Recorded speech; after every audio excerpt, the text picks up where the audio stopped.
Hello everyone, welcome to my channel Let's Gain. The topic for today is critical examination of typical practices used to teach English in early years. ये हमारी video bilingual रहेगी। प्रारंभिक वर्षों में अंग्रेजी भाषा सीखते समय आदर्श अभ्यासों का आलोचनात्मक परीक्षण।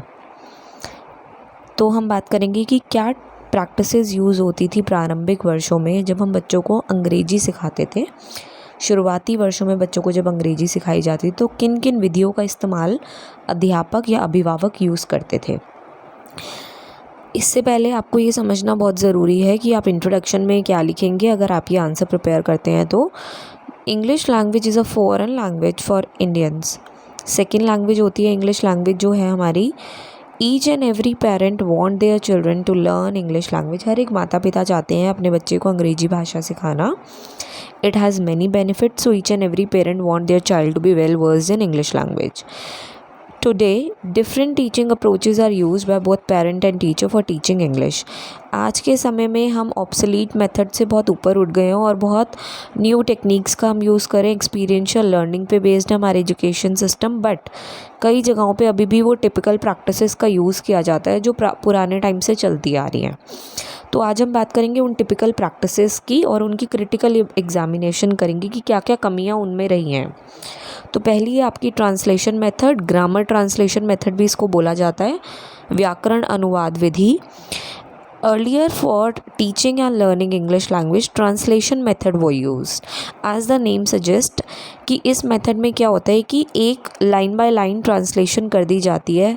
अगर हिंदी में आपका पैराग्राफ दिया गया है तो उसको इंग्लिश लैंग्वेज आप बच्चे को सिखा रहे हैं तो लाइन बाय लाइन आप, अगर इंग्लिश का कंटेंट है या हिंदी का कंटेंट है, जो भी भाषा में आप उनको सिखाना चाहते हैं उस लैंग्वेज में वो ट्रांसलेट कर दिया जाता है। I will again explain. In this method, line by line translation was done in Hindi language and the story or concept was translated from English to Hindi or vice versa. Hindi में लिखा हुआ है English में translate कर दिया, English में लिखा हुआ है हिंदी में ट्रांसलेट कर दिया। But when students are asked to attempt, क्या ड्रॉबैक रहता है, क्या क्रिटिसाइज़ किया, क्यों क्रिटिसाइज़ किया इस मेथड को। ट्रांसलेट करके तो समझा दिया बट जब बच्चों से क्वेश्चंस पूछे जाते हैं तो उनको नहीं आता, क्योंकि उन्होंने पाठ को हिंदी में समझा है, स्टोरी को हिंदी में समझा है, इंग्लिश में सिर्फ ट्रांसलेट करके बताया है। तो जब उनको इंग्लिश में क्वेश्चंस पूछे जाते हैं वो they are unable to attempt the questions in English. They only can do that in Hindi because they have understood only Hindi language. तो ये आउटडेटेड मेथड है। एक एग्जांपल के थ्रू इसको समझते हैं। While teaching tenses, sentences were written in Hindi language and students were asked to translate the sentences in English language. पढ़ाते समय तो आपने टेंसेस काल जो है उनको हिंदी में करवा दिया, सिर्फ ट्रांसलेट करके सेंटेंसेस बता दिए, तो आप कैसे एक्सपेक्ट कर सकते हैं कि बच्चे इंग्लिश लैंग्वेज में वो सारे सेंटेंस कर सकें। आउटडेटेड मेथड है translation method. We should avoid using this in our classroom. Next method was blackboard method. Blackboard method for teaching English language, only blackboard was used as a TLM. हमें अगर अपनी teaching को effective बनाना है तो we should make use of multiple teaching aids और multiple teaching learning material to make our teaching learning process effective. So what was done or what is being done by Blackboard is the only source, only aid, only material which is used for teaching children. So this is also the practice which is being done in many of the schools. So different words of English were written on Blackboard, different and difficult words. मुश्किल शब्द जो थे वो जो है black board पे simply लिख दिए जाते हैं, मीनिंग उसके अगेंस्ट लिख दिया जाता है। हिंदी में इसको ये बोलते हैं, उसके सिनोनिमस वर्ड्स लिख दिए जाते हैं और वर्ड्स लिख दिए, आंसर्स आपके बोर्ड पे लिख दिए जाते हैं ट्रांसलेट करके और बच्चों को सिर्फ बोला जाता है कॉपी में उतार लिया जाए। तो ये ब्लैक बोर्ड मेथड है। इसका आगे कंटिन्यूएशन हम एक और मेथड पढ़ेंगे। Third is use of rote memorization method है, रटने की पद्धति का उपयोग। अब रटना जो है वो एक ऐसा प्रोसेस है कि आपको थोड़े टाइम तक तो आप उसको याद कर सकते हो बट परमानेंट नहीं होता रटना आपका। तो earlier for teaching English use of rote memorization method was done. Instead of writing the concept, focus was just on rote memorization. Instead of making the concept understand, बच्चे को समझाया नहीं जाता था, बस बोल दिया जाता था रट लिया जाए। तो रटने की पत्ती का उपयोग किया जाता था पहले के समय में, और आज भी कई बच्चे जो हैं इसको यूज़ करते हैं, रोट मेमोराइजेशन मेथड को यूज़ करते हैं। समझने की जगह वह रटने का उपयोग अधिक करते हैं, और बच्चों को प्रश्नों के उत्तर रटने के लिए दे दिए जाते थे। बच्चे उन्हें रटते थे और उन्हें रटकर ही परीक्षा दिया करते थे, जो उन्हें केवल परीक्षा के लिए तैयार किया जाता था, बट उनकी नॉलेज जो थी वो बिल्कुल ज़ीरो होती थी। तो रटने की पत्ती केवल थोड़े समय के लिए आपको याद रखवाती है, जबकि भाषा को रटने की अपेक्षा आपको समझना चाहिए, कंसेप्ट को अंडरस्टैंड करना चाहिए, ताकि आप अपनी अंडरस्टैंडिंग के बेसिस पे उसको फिर फर्दर अपनी लाइफ में इम्प्लीमेंट कर सको। तो ये आउटडेटेड मेथड है, इससे बचना चाहिए। Fourth is see and write technique, देखो और लिखो विधि।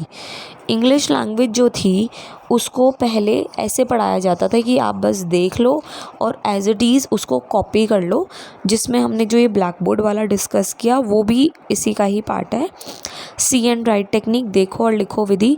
तो अंग्रेजी भाषा को पहले देखो और लिखो विधि के माध्यम से भी पढ़ाया जाता था, लिखने का अभ्यास कराया जाता था बच्चों को। इसमें पहले कुछ पुस्तक दिखा दी गई, कुछ लिखा हुआ आपको दिखा दिया गया, और फिर बोल दिया कि आप उसको एज इट इज़ उसी लैंग्वेज में कॉपी कर लो जैसे आपको दिख रहा है।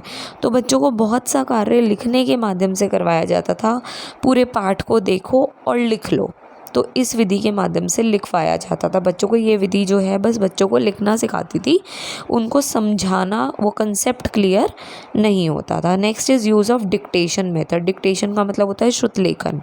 तो श्रुतलेखन में क्या है, इसके अंदर जो टीचर थी वो कुछ बोल रही है और बच्चा उसको सुनकर लिख रहा है। Dictation method was used, it is a method which is used for improving your writing skill. श्रुतलेखन का जो फ़ायदा है वो बच्चे के लेखन कौशल को विकसित करने के लिए किया जाना चाहिए, ना कि उनको कुछ याद करवाने के या कुछ इंग्लिश टीच करवाने के लिए। तो इसमें अंग्रेजी के शब्द या जो अनुच्छेद होते थे उसको अध्यापक बोलता था, बच्चे उसे सुनते थे, लिखते थे, और सुनकर हमें नहीं पता कि whether they are listening the concept और whether they have missed out some word. एक भी वर्ड उन्होंने मिस कर लिया तो उनका पूरा सेंटेंस जो है वो इनकम्प्लीट रह जाएगा, and they will be lost in that. तो इसमें ध्यानपूर्वक सुनेगा अगर बच्चा, तभी ये मेथड यूज़फुल है, अदरवाइज़ ये मेथड अनसक्सेसफुल माना जाता है। Next is use of alphabet principle और अल्फ़ाबेट मेथड। अल्फ़ाबेट मेथड क्या होता है कि जो भी 26 लेटर्स या जितने भी हमारे हिंदी के वर्णमाला है उसको सिर्फ बच्चे को बोर्ड पर लिखवा दिया जाता था। पहले बड़े A to Z सिखाए जाते हैं और फिर छोटे A to Z सिखाए जाते हैं। उसके बाद बच्चों को बोल दिया जाता था बस आप ऐसे ही इसकी आकृति की पहचान हो जाए, कैसे लिखा जाता है। ना तो उनको स्टैंडिंग, स्लीपिंग और ना कर्व्स सिखाए जाते थे, सीधा फॉर्मेशन देख लो, A कैसे लिखते हैं, B कैसे लिखते हैं, और ये अपनी नोटबुक में कॉपी कर लो।